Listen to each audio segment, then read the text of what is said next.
Upload a 1-minute video with your best original sports debate. Keep it clean, no music, team logos, trademarks, or copyright material. 2 winners will be selected by our show staff. So get to work, people. I want to see you here in Bristol. Here's a few of our latest. Can Tom Brady become the NFL MVP this season after missing the first 4 games? No. So not only did he miss the first 4 games, the team went 3-1, proving that Bill Belichick is a great coach and that his system works. Now on to you, Mr. Stephen A. Smith. You openly acknowledge the fact that Joe Montana was greater than Tom Brady, but how dare you say that? Especially when we all acknowledge that Tom Brady has done more with less. I can't outmad the Max, and I can't outstyle the Steve. Matter of fact, I don't even wear glasses or ties. And Tom Brady don't lose, baby. I'm on the Brady gravy train on biscuit wheels. My man, Brady, 12 touchdowns, 0 interceptions. Coming for you. I like those. Yeah, yep. Way to bring it. What do you think, not bad, Stephen not A., bad, right? not bad. It was all right. It's getting better. It's getting better. Let me tell you what I liked about the last guy. I think he's feeling the competition. See, if you're going to plan out the thing with the props and the whole thing, that's the way you do it. He did it with flavor. It was smooth, and he had a point to make with an economy of words. He's on the Brady wagon with biscuit wheels. It's pretty good. He brought it. He was all right. All right.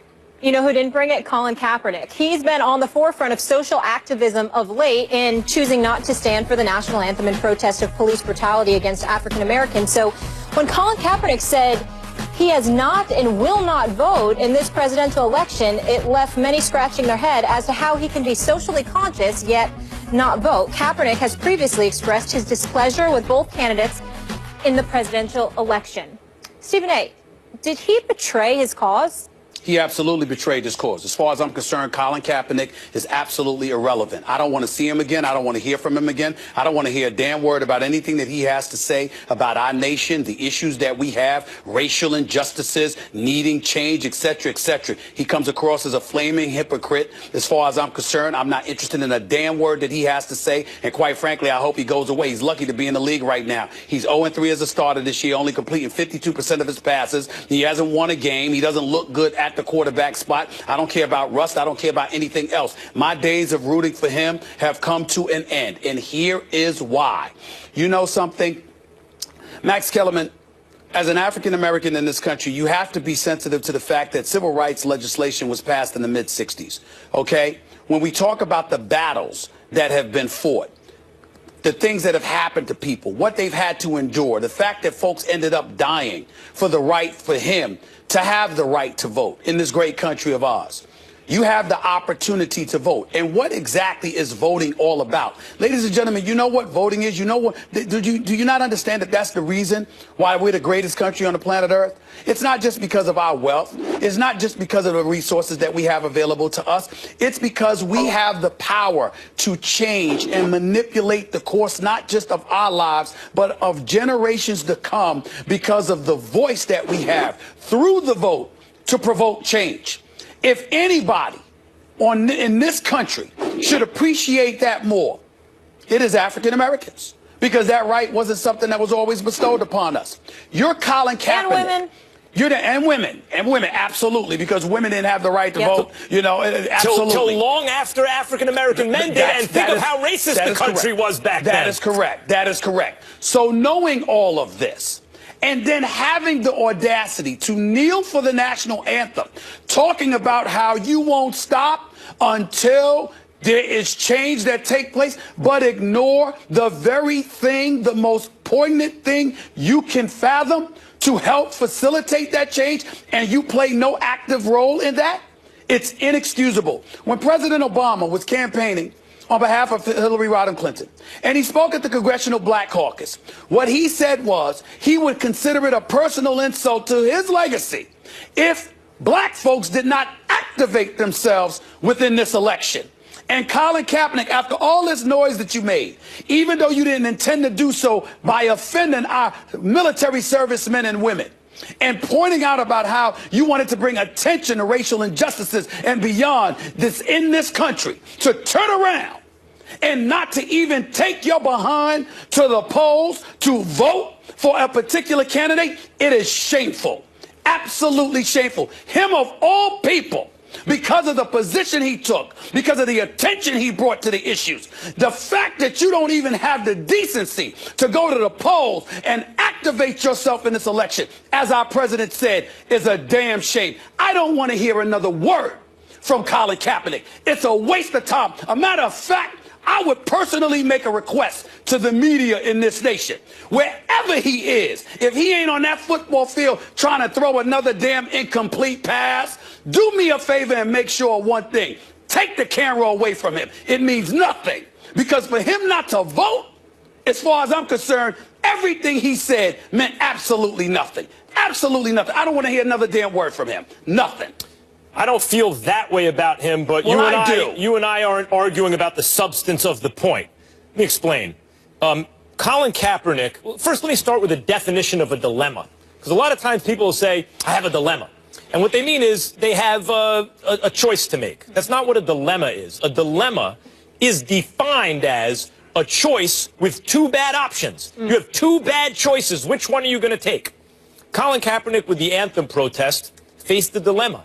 He had two bad options, and that's why he didn't publicize his stance, or sitting at first and then kneeling later. He didn't publicize it because it was a bad situation to be in. He didn't feel his conscience would allow him to stand for the national anthem, given various issues he felt indicated that that America wasn't living up to its ideal. And yet he also knew that if he sat, he'd bring a lot of attention and pressure on himself. And he chose to sat. That's different than sitting something out, than not making a choice. He made a choice. Here, he was faced with a dilemma in his mind. Even though I didn't think that it was fair that this was considered kind of an equivalency, and Hillary Clinton, was a highly effective technocrat with a lifetime of civic service and a bunch of trumped up, so to speak, charges about fake corruption and stuff like that. Nevertheless, from his point of view, he felt that it was a dilemma because he had two bad options. His conscience wouldn't let him vote for either one. Vote for, I don't know, Jill Stein or something. You gotta vote. You have to vote, because if you don't, that's not the same thing as sitting out the national anthem, even maybe if it is in his mind. That was a choice. This was a choice to not make a choice. Pick the lesser of two evils, or pick a third one, or write someone in. But to disenfranchise yourself is why Stephen A. Smith just went ballistic, because the fight to be in a position to make the choice between the lesser of two evils in one's own mind, or to write someone in or vote for a third-party candidate, was a long, bloody, hard fight. And to take it away from yourself because the choice is difficult is outrageous and ill-conceived on Colin Kaepernick's part. Those are very beautiful words, but let me simplify it for you. It was weak, okay? And as far as I'm concerned, it was a disrespect to our ancestors. And I mean that specifically as it pertains to him because of the position he took. Max, if the man hadn't voted, that would be bad enough. But how the hell you gonna take the position that you took all of these weeks and then turn around and announce to the world that you didn't vote? I mean, that makes it even worse. What the hell did you tell everybody? I don't know. I don't talk to him. I wish that he would have called me, because I would have told him that might be the stupidest thing you've ever done in your life. Now, this is the point. Again, I'm going off on him, but it's not just because he didn't vote.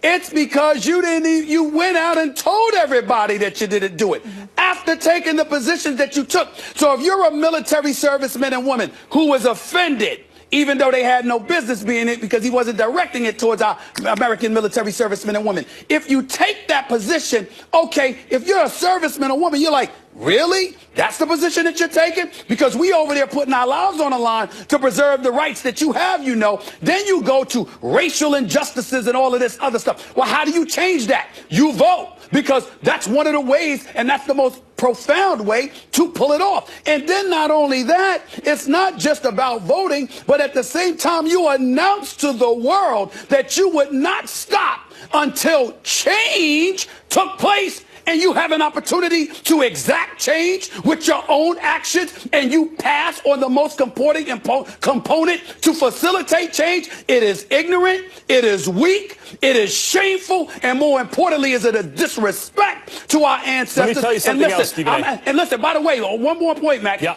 I don't always agree with our president. I love him dearly, but I don't always agree with him. Let me be very, very clear.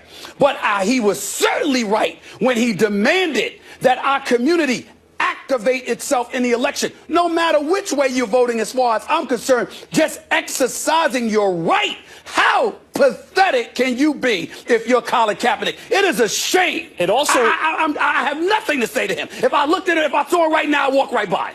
I walk right by. He should be ashamed of himself. Let's encourage civil discourse and communication. That is civil. I said I walk right by him. I didn't say I would try to do something. I'd walk right by him. Big dude. You better not try to do something. Well, listen. You know what? Listen. By the way, I'm a slim dude, but by the way, I can throw down just a little bit. Let's be clear. Ain't no punk this way. But I'm not saying anything. I'm not a violent person, and I'm certainly not trying to fight anybody. I'll do the hold me back thing. Don't worry about it, because that's a big. I do know how to use my hands. Look, my father, the shrink, would say, the perfect is the enemy of the good. And if Colin Kaepernick is not satisfied with incremental change, if he's not satisfied with moving the ball up the field, taking a little 4-yard gain instead of a loss or no gain, then he's looking for the perfect, and he's therefore not going to do any good at all, and therefore that is bad, you know, the absence of doing anything at all. It comes off as lazy. In other words, if you think the candidates are roughly equivalent for some reason, and you feel your conscience won't let, they neither one aligns with my politics exactly, do your homework, find out who aligns with it, find out who aligns. This is, I'm talking about the way it comes off. Find out the way whoever's politics aligns with yours a little bit more. Cast your vote in that direction, because the alternative is the country will be aligned with the way you feel a little bit less. And if you're not satisfied with at least incremental change, if you're waiting for things to be perfect, if you're looking for the 60-yard bomb down the field, and that's the only thing you're satisfied with, you're usually not going to accomplish very much. He didn't vote, Max. Bottom line is this, that afro and all, just go get your damn haircut. Go out there and play for the sorry San Francisco 49ers, because nobody should give a damn what he has to do now. If you're not willing to vote, you then wasted our time. I defended him, Max. Remember that? I defended him. What a waste of time. You don't vote? Oh, please, go away. And especially when you've become a voice for social activism now, and now you're sending a message, you've galvanized all these people following you that it's okay. Don't vote. It's okay to not vote. And announce it, Molly. And announce it. Tell everybody he didn't vote. It's the wrong message. Coming up next, we go back to the association. The Knicks are in disarray, which has someone at this desk saying it's time for Carmelo to demand a trade. Find out who that is and what's going down after the break. Stay here. Thanks for this amazing view. For this water. Thank you for opening day. Thanks for the weekend. Thank you.